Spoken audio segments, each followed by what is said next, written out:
बंगाल में बिजनेस का जो कल्चर है वो अभी तो एकदम ठप पड़ गया है। तो बात देते हैं लेकिन बात रखता ही नहीं है। लड़के लोगों को नौकरी नहीं मिल रहा है, दर बदर ऐसे ही घूम रहा है। दिनाजपुर में बताइए परिवर्तन होगा? परिवर्तन जरूर होना चाहिए।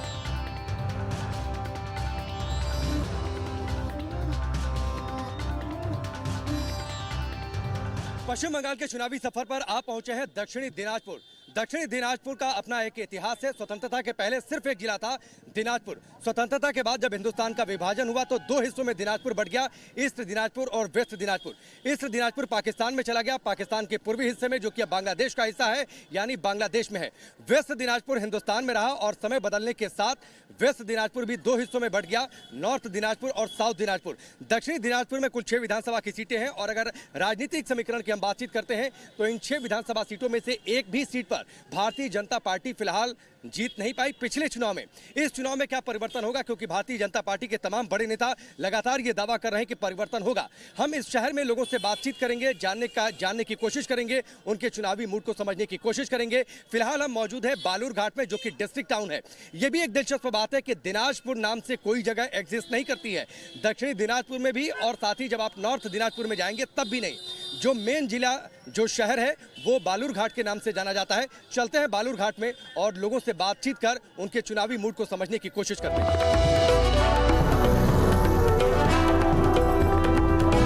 बंगाल बोले में बंगाली मानुष का मूड समझने के लिए हम पहुंच चुके हैं कोलकाता से 403 किलोमीटर और बांग्लादेश के दिनाजपुर से 35 किलोमीटर दूर मौजूद दक्षिण दिनाजपुर जिले में। नक्शे पर बने इस इंटरनेशनल बाउंड्री के दोनों ओर एक ही नाम के 2 जिलों से आप समझ ही गए होंगे कि देश के विभाजन के साथ साथ इस जिले के भी 2 टुकड़े हुए, यानी एक ऐसा इलाका जिसका एक हिस्सा पश्चिम बंगाल में है तो दूसरा हिस्सा बांग्लादेश में है। हम दक्षिण दिनाजपुर के लोगों से बात करेंगे, जानने की कोशिश करेंगे कि क्या यहाँ भी परिवर्तन की बयार है या फिर जनता ममता दीदी पर ही मेहरबान है। लेकिन पहले आप यहाँ के चौराहे पर रखे इस पाकिस्तानी टैंक को देखिए। हैरानी हुई ना, हिंदुस्तान की सरजमी पर भला ये पाकिस्तानी टैंक कैसे आए? दरअसल ये टैंक हिंदुस्तान के सैनिकों के पराक्रम का प्रतीक है। 1971 की जंग में पाकिस्तानी जनरल नियाजी के सरेंडर के बाद टैंक छोड़कर पाकिस्तान के सैनिक भाग खड़े हुए थे।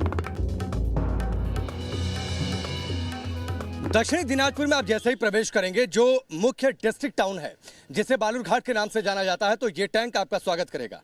ये टैंक भारतीय सेना की शौर्य गाथा का प्रतीक है। ये टैंक दरअसल पाकिस्तान का है। स्वतंत्रता के बाद जब हिंदुस्तान का बंटवारा हुआ था तो 2 हिस्सों में, जाहिर सी बात है, पाकिस्तान दिनाजपुर के एक हिस्से को अपने साथ लेकर गया। लेकिन जब 1971 की जंग छिड़ी थी और पाकिस्तान का पूर्वी हिस्सा, जो कि बांग्लादेश में विभाजित हो गया, वो उसकी सीमा यहां से करीब 10 से 12 किलोमीटर, इससे ज्यादा है नहीं। लेकिन जब 1971 की जंग में भारतीय सेना के शौर्य के आगे पाकिस्तानी सैनिकों ने घुटने टेक दिए तो पाकिस्तान के सैनिक इस टैंक को यहां पर छोड़कर भाग गए। यहां से उन्हें सरेंडर के लिए मजबूर होना पड़ा। इस टैंक को यहां पर रख दिया गया है ताकि भारतीय सेना की विजय गाथा और शौर्य लोगों को याद दिलाती रहे कि किस तरीके से पाकिस्तान को घुटने टेकने पर मजबूर होना पड़ा था। एक और तस्वीर मैं आपको दिखाता हूं, कैमरामैन मुकेश आपको तस्वीर दिखाएंगे। ये तस्वीर देखिए, दरअसल ये विजय दिवस की प्रतीक की सबसे बड़ी तस्वीर है, जब 93,000 सैनिकों के साथ जनरल नियाजी ने सरेंडर कर दिया था।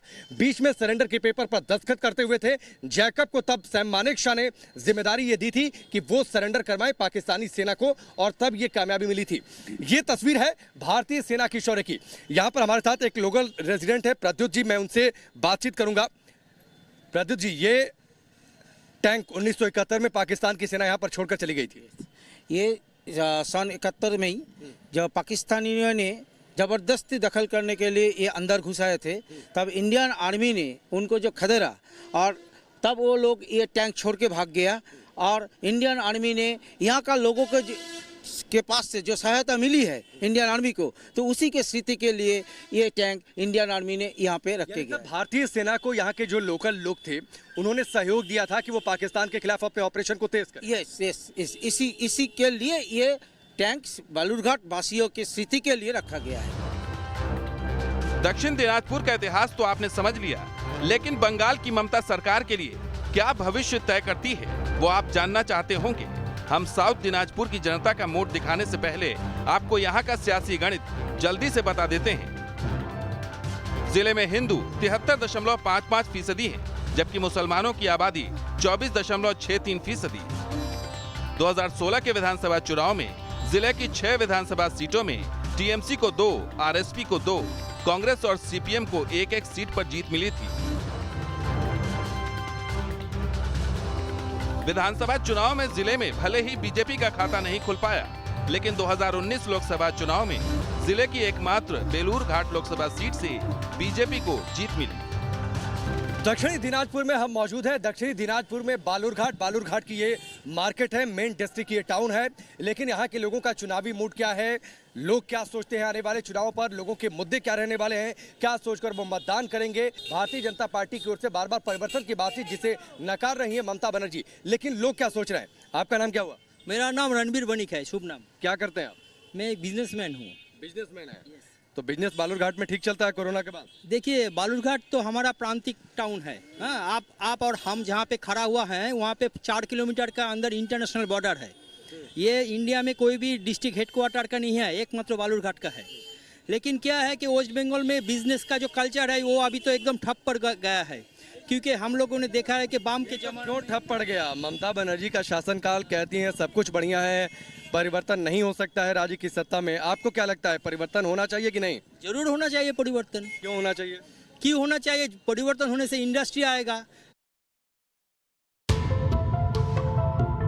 हम आपको बलूरघाट शहर के दूसरे इलाकों में भी ले चलेंगे, जानेंगे लोगों का मूड। लेकिन अब आपको दिखाते हैं बंगाल की जनता को प्रधानमंत्री नरेंद्र मोदी ने क्या खास संदेश दिया है। वीडियो कॉन्फ्रेंसिंग के जरिए विश्व भारती यूनिवर्सिटी के दीक्षांत समारोह को संबोधित करते हुए पीएम मोदी ने कहा है कि बंगाल एक भारत श्रेष्ठ भारत की प्रेरणा स्थली रही है। तो वहीं गृह मंत्री अमित शाह कोलकाता के नेशनल लाइब्रेरी पहुंचकर शौर्यांजलि कार्यक्रम में शामिल हुए और बंगाल के महान क्रांतिकारियों को श्रद्धांजलि दी।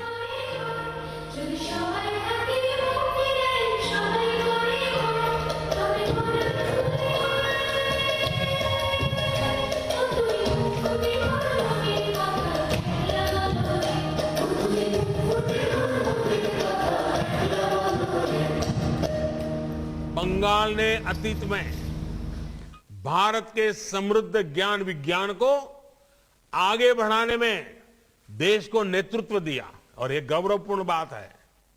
बंगाल एक भारत श्रेष्ठ भारत की प्रेरणा स्थली भी रहा है और कर्म स्थली भी रहा है कि 125वां उनका जो साल है उसको न केवल सुभाष बाबू देश के लिए, देश की आजादी के लिए, देश को आगे बढ़ाने के लिए जिन जिन लोगों ने अपना जीवन का बलिदान दिया, जिन जिन लोगों ने अपनी पढ़ाई लिखाई छोड़कर देश के स्वतंत्रता संग्राम में डूब पड़े, वो सभी को एक बार फिर से जनमानस के अंदर पुनर्जीवित करना और उसमें से प्रेरणा लेकर आगे बढ़ना।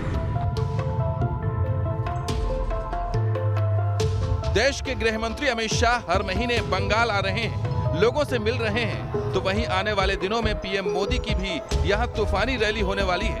बीजेपी के इन टॉप लीडर्स के साथ साथ पार्टी के सीनियर नेता भी लगातार बंगाल पर नजर बनाए हुए हैं। लेकिन इन नेताओं की मेहनत का ग्राउंड लेवल पर कितना असर है, ये समझने के लिए हमने दक्षिण दिनाजपुर के बलूरघाट के लोगों से ही बात की। राज्य की सीएम खुद एक महिला है। आपको लगता है परिवर्तन होगा? वो तो कह रही है बीजेपी की जो परिवर्तन की बात है वो झूठी है। नहीं, ये सच्ची है। यहाँ का जब परिवर्तन होगा वो भाजपा का पक्ष में ही होगा। तो उसी के सारे आप लोग हैं कि परिवर्तन शायद हो जाए? हाँ, अवश्य हो जाएगा। 2-3 मुद्दे बताइए, दक्षिण दिनाजपुर के मुद्दे क्या हैं? दक्षिण दिनाजपुर का जो फिलहाल जो मुद्दा है, अभी एक तो नौकरी का है, लड़के लोगों को नौकरी नहीं मिल रहा है, दर बदर ऐसे ही घूम रहा है। यहाँ पे रहता है लेकिन बाहर गुजरात में जाके काम करता है। यहाँ 200 रत्नाकर को वाल्मीकि मिल में मिल गया बाद में, तो भारत भूमि में ऐसा ही है। मतलब जब तक दूसरी पार्टी में है तब तक गलत, बीजेपी में आए तो ठीक हो गया। तो गलत का कोई बात नहीं है, व्यक्ति का विरोध में तो नहीं है, पार्टी का विरोध में, सरकार का विरोध में था। दक्षिण दिनाजपुर के लोगों से चुनावी चर्चा करते हुए हम पहुंच गए तपन विधानसभा इलाके में। यहाँ की 40% से ज्यादा आबादी मुसलमानों की है। जाहिर है जिसके साथ मुसलमान उसकी चुनावी नैया पार होनी तय है। यहाँ के मुसलमान अब तक ममता बनर्जी की पार्टी टीएमसी को वोट करते आए हैं।